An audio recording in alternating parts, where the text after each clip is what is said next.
முருகன் கோவிலில் ஆடி கிருத்திகை தெப்ப திருவிழா முன்னேற்பாடுகள் குறித்து அனைத்து துறை அதிகாரிகள் கலந்தாய்வு கூட்டம் நடைபெற்றது.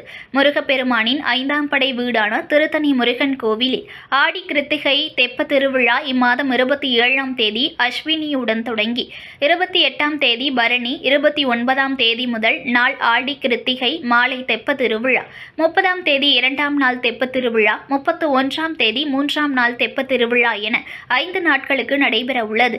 விழாவில் தமிழகம், ஆந்திரா, கர்நாடகா, தெலுங்கானா, கேரளா உட்பட பல்வேறு மாநிலங்களிலிருந்து லட்சக்கணக்கான பக்தர்கள் திருத்தணி முருகன் கோவிலில் குவிந்து சுவாமி தரிசனம் செய்து காவடிகள் செலுத்த உள்ளனர்.